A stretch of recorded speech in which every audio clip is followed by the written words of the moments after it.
Bismillah, terima kasih sudah mau menonton video ini. Tapi sebelum kita lanjut, subscribe dulu ya sahabat. Saya tunggu sambil membaca salawat. Allahumma salli ala Sayyidina Muhammad wa ala alihi wa sahbihi wasallim. Subscribe dan hidupkan loncengnya.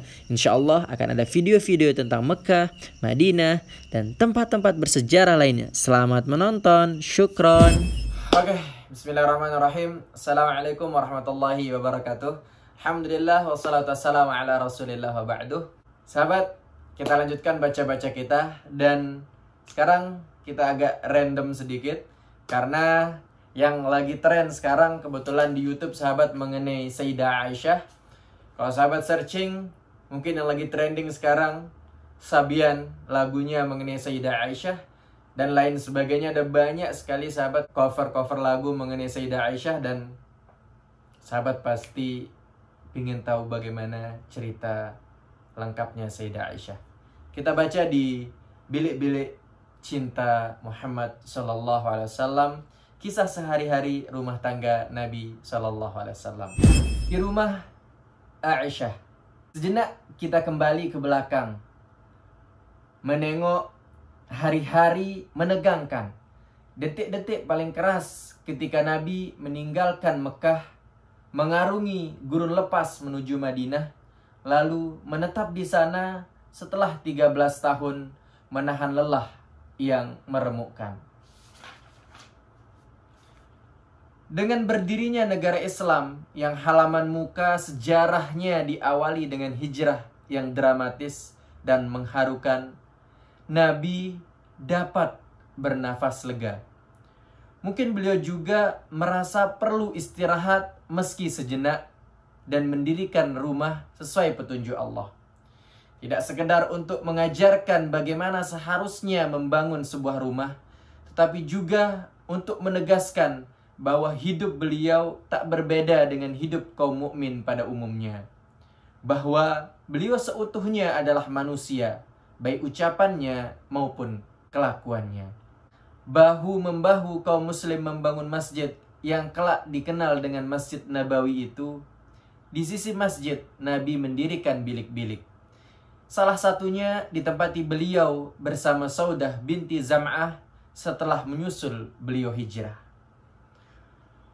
Beliau juga membangun sebuah bilik untuk Aisyah binti Abu Bakar, satu-satunya istri beliau yang perawan. Tidak terlalu sulit bagi Nabi membangun suasana adaptasi yang selaras dengan istri beliau yang masih ingusan ini, yang baru saja meninggalkan masa kanak-kanak. Dibiarkannya ia menghirup sisa-sisa kekanak-kanakannya, baik pola pikir maupun tingkah bermainnya. Tidak dinafikan oleh Nabi bahwa Aisyah butuh perawatan dan perlakuan khusus. Beliau juga tidak menuntut ia berbuat sesuatu di luar batas umurnya. Bahkan beliau memberinya cinta, kasih sayang, dan kelembutan melebihi yang ia dapatkan dari kedua orang tuanya. Beliau juga mengundang sahabat-sahabat ciliknya untuk bergabung dengannya, bermain, bernyanyi-nyanyi, dan bercanda. Senyum beliau mengembang untuk mereka. Disuruhnya mereka berbetah-betah bersamanya, beliau pun tidak meninggalkan mereka. Aisyah berkisah, "Aku bermain dengan teman-teman perempuan di dekat Nabi. Aku mempunyai beberapa teman bermain. Bila Nabi masuk, mereka mundur. Tetapi beliau lantas menarik mereka ke arahku, lalu mereka bermain lagi denganku." Salah satu yang diriwayatkan oleh Imam Bukhari dan Imam Muslim.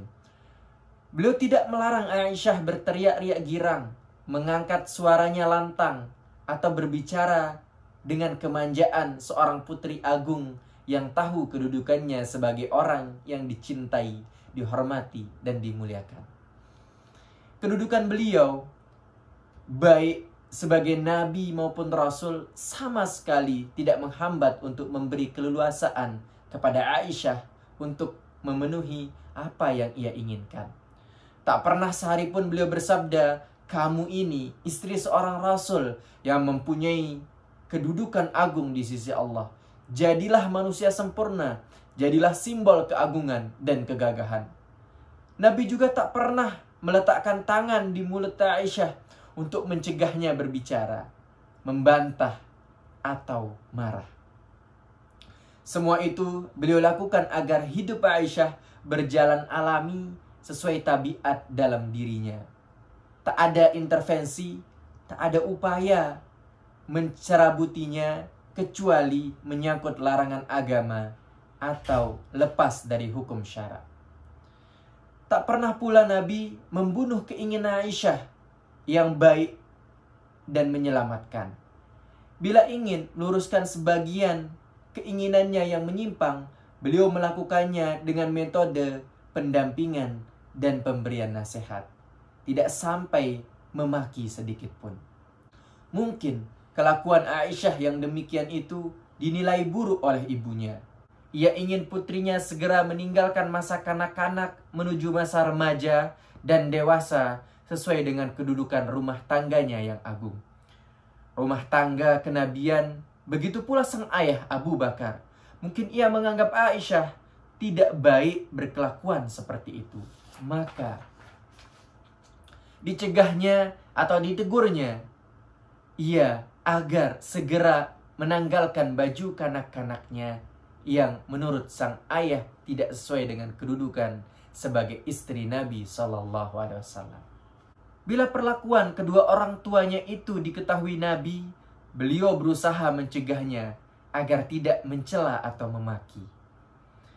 Diberinya mereka pemahaman bahwa apa yang dilakukan Aisyah adalah tuntutan fitrah sesuai usianya. Bahwa ia berada dalam satu fase perkembangan yang harus dijalaninya secara sempurna. Pernah suatu kali Nabi masuk ke kamar Aisyah. Hari itu hari raya. Aisyah ditemani dua orang bidu wanita yang tengah melantunkan sebuah lagu sambil menabuh rebana. Beliau menuju tempat tidur, berbaring di sana sambil memalingkan muka. Abu Bakar masuk menghardik Aisyah. Seruling setan berada di dekat Nabi. Nabi menghadap Abu Bakar. Biarkanlah mereka, sabda beliau sallallahu alaihi wasallam. Setelah dilihat Nabi tak peduli, Aisyah segera memberi isyarat, lalu keduanya pergi. Suatu hari, beberapa orang Abisinia datang ke Madinah. Mereka diperkenankan Nabi untuk kebolehan bermain tombak dan lembing di dalam masjid. Ketika disampaikan keinginan Aisyah untuk menonton, beliau bahkan menganjurkannya menyaksikan dan menikmati gerakan kesatria mereka. Ia bersandar pada punggung Nabi dari dalam kamarnya yang tembus ke masjid dan tidak berhenti nonton sebelum puas. Di rumah Nabi, Aisyah tumbuh makin dewasa dan makin matang. Setiap inci perkembangan tak luput dari pengawasan sang suami agung. Beliau senang ia dapat menjalani tahapan hidupnya itu dengan sempurna. Meski beliau sendiri telah jauh meninggalkan fase usia muda. Tak dibiarkannya Aisyah tumbuh tanpa bantuannya. Terus diajarkannya pula bermain sejalan tingkat usia yang terus berkembang. Beliau tidak menuntut agar Aisyah menyelaraskan diri dalam urusan dunia dengan selera Rasulullah SAW. Bahkan beliaulah yang beradaptasi dengan keinginannya. Jabir bertutur, Rasulullah itu pria gampangan. Jika Aisyah ada maunya, beliau menurutinya. Bahkan gejolak mudanya beliau bangkitkan. Beliau kobarkan ketika suatu kali ia ikut menemani beliau ke medan perang. Ia tidak dicegah ikut berperang dan disiapkannya suatu tempat yang aman dan jauh dari pasukan. Ia juga pernah diajak adu lari. Aisyah tumbuh menjadi remaja putri yang priang, kuat, dan tahan banting. Di hatinya menyala semangat yang meluap-luap. Semangat darah muda saat bertanding adu lari dengan Nabi. Ia meninggalkan beliau jauh di belakang sambil tak henti meledek dan menertawakan beliau. Beliau kagum betapa ia menyukai olahraga itu.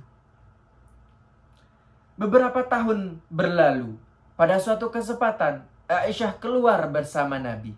Beliau mengajaknya bertanding lagi.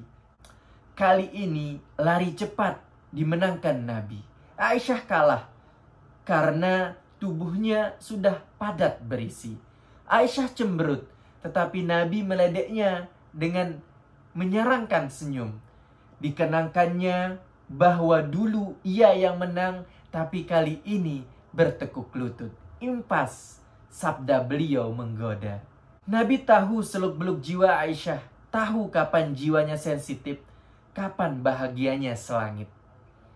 Ketika menegurnya pada satu situasi yang jernih, beliau bersabda, "Aku tahu kapan kamu marah, kapan kamu bahagia." Merasa tersinggung dan heran, Aisyah bertanya, bagaimana beliau bisa mengetahui suasana hati yang ia sembunyikan rapi. Jika sedang marah, kamu bersumpah demi Tuhan Ibrahim. Jika hatimu sedang lapang, kamu bersumpah demi Tuhan Muhammad, terkaan yang jitu. Aisyah tersipu, tawanya lepas, tak tertahan. Demi Allah, wahai Rasulullah, hanya namamu yang kutinggalkan, akunya polos. Nabi takjub akan gairah kecemburuan Aisyah. Bahkan kadang sampai bingung memahami sikap kewanitaan dan kecintaan yang luar biasa kepada beliau. Pernah suatu kali, beliau berada di rumah Aisyah. Beliau meminta makan untuk hidangan tamu-tamu beliau. Tetapi kemudian beliau datang membawanya dari Ummu Salamah. Sontak Aisyah berang. Ia pecahkan pinggan. Nabi tersenyum lalu bersabda kepada para tamu, "Ibumu lagi cemburu." Suatu hari, Aisyah pulang dari pesta pernikahan. Nabi bertanya, apakah undangan wanita ada yang bernyanyi untuk pengantin? Karena dianggap aneh, pertanyaan itu tidak digubris. Tetapi beliau kemudian bersabda, "Kenapa tidak kau ucapkan, kami datang pada kalian, kami datang pada kalian, maka berilah kami salam. Ku beri pula kalian salam. Kalau bukan karena sang pujaan yang berambut pirang, takkan rela aku tinggal di lembah bukit kalian." Nabi hidup bahagia bersama Aisyah. Kadang beliau minta disisirkan, kadang ia sendiri yang berinisiatif menyisirkan beliau. Kadang beliau menganjurkan kepalanya dari masjid ke dalam kamar Aisyah, membantu beliau dengan apapun yang bisa. Dapat melayani kepala agung beliau membuat Aisyah bangga dan percaya diri. Dengan beberapa keistimewaan yang dimiliki, Aisyah menjadi yang paling diperhitungkan dari semua istri Nabi. Ia satu-satunya istri yang perawan. Ayahnya adalah satu-satunya orang yang menemani beliau bersembunyi di dalam gua. Lebih dari itu, ia merasa farasnya lebih jelita dan kedudukannya di sisi Nabi lebih istimewa. Ini terlihat dari perlakuan beliau yang lembut dan mesra kepada istrinya. Dijulukinya ia Humaira, nisbah untuk kulitnya yang seperti bunga putih kemerah-merahan. Julukannya yang melambangkan kecantikannya dan betapa Nabi terpesona olehnya. Aisyah sangat menyukai julukan ini. "Ambil sebagian agama kalian dari Humaira." Ini sabda beliau suatu ketika. Karena itu tak segan-segan Aisyah menolak Nabi dalam suatu urusan dunia yang tidak sejalan dengan kemauannya. Bahkan sampai urusan agama yang tidak ada ketetapan nasnya dari Allah pun ia berani mendebat beliau, atau kadang Nabi sendiri yang minta pertimbangannya. Kadang ia merasa sangat terpukul atau marah dengan kejadian yang menurut Nabi baik, tetapi menurutnya tidak. Sampai suatu ketika terlontar dari mulutnya kata-kata, "Menurutku Tuhanmu hanya menyeriusi keinginanmu. kata-kata pedas dan tajam, tetapi Nabi merasa tak perlu memberi tanggapan. Dibiarkannya Aisyah berkata begitu, tetapi beliau catat untuk diingatkan kelak pada situasi yang tepat. Tetapi Aisyah tidak bicara sembarangan dan tanpa alasan. Argumentasinya kuat, hanya kadang melampaui batas. Sesuatu yang bukan membuat Nabi senang, malah membuat beliau marah. Ini biasanya terjadi saat Aisyah tak mampu mengendalikan diri, lupa kalau ia berada di rumah sang Nabi. Atau ketika hatinya termakan naluri kewanitaannya, cemburu ia kepada madunya yang saling bersaing merebut hati Nabi. Aisyah merasa selalu memenangkan persaingan, sebab semua istri Nabi yang lain adalah janda. Hanya ia yang perawan saat dikawini Nabi. Dan ini membuat Aisyah merasa di atas angin. Merasa hanya dirinya istri beliau yang asli dan nomor 1. Sedangkan yang lain nomor 2 dan palsu. Sebab mereka dikawini Nabi karena tujuan atau faktor politik, agama, senioritas, simpati, dan perintah syarat. Secara konfrontatif, ini ditegaskan langsung di hadapan Nabi. Aisyah berkata sambil memuang muka, "Aku, wahai Rasulullah, tidak seperti seorang pun dari istri-istrimu yang lain, tanpa terkecuali. Mereka telah pernah dipeluk laki-laki kecuali aku." Nabi paham kemana arah pembicaraan ini dan apa makna di belakangnya. Tetapi beliau bergeming, tak bereaksi. Beliau hanya tersenyum, iba betapa ia tak berdaya. Mungkin hal serupa berputar ulang di lain waktu dengan cara berbeda. Berkata Aisyah jauh hari setelah itu, "Wahai Rasulullah, jika engkau turun ke sebuah lembah, di situ ada 2 pohon. Yang satu sudah dimakan ternak, yang satu lagi tidak. Lalu di pohon yang mana untamu akan kau gembalakan?" "Di pohon yang tidak digembalai ternak," jawab Nabi. "Akulah itu," tegas Aisyah. Tentu saja jalan pikiran Aisyah di atas tidak sejalan dengan pikiran Nabi. Beliau juga tak memberinya lebih dari batas yang harus diterima. Sebab tak mungkin gara-gara itu beliau lalu memperlakukan istri-istri yang lain secara tak adil. Maka tak diberinya Aisyah hak istimewa di atas hak yang lain. Semua diperlakukan sama oleh Nabi. Ketika terbesit di hatinya kecenderungan kuat pada Aisyah, cepat-cepat Nabi mengendalikan diri dan berjuang menundukkannya. Bila tidak berhasil dan hatinya tetap dikuasai wajah Aisyah, buru-buru beliau menunduk sambil mengangkat tangannya, merendahkan diri di hadapan Tuhan. "Ya Allah, inilah pembagian yang mampu kulakukan. Maka jangan siksa aku dalam hal yang tak mampu aku lakukan." Demikian lantunan bait doa beliau. Di mata Nabi, kecemburuan Aisyah adalah hal wajar yang bisa ditoleransi. Seolah beliau melihat itu adalah tekanan naluriah yang menjelma hawa nafsu. Tekanan yang berada di luar batas kemampuan manusiawi. Karena itu, tak layak ia dihukum atau diberi sanksi. Bahkan Nabi menilai kecemburuan Aisyah itu adalah bukti kalau ia tak bisa hidup tanpa beliau. Nabi jadi kasihan padanya dan tak henti membujuknya dengan halus.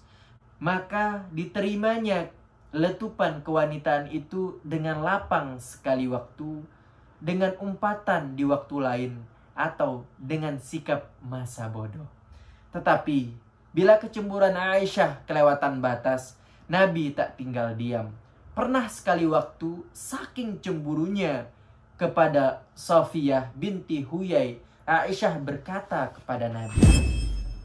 Insyaallah kita akan lanjutkan baca-baca kita. Bacaan mengenai Sayyidah Aisyah ini sangat banyak sekali. Tinggal beberapa lembar. sahabat harus tonton dan tonton lagi episode selanjutnya. Jazakumullah khairul jaza, dan sekarang sudah maghrib, kita sholat dulu. Sampai ketemu sahabat di vlog selanjutnya. Selamat menonton, semoga bermanfaat. Assalamualaikum warahmatullahi wabarakatuh.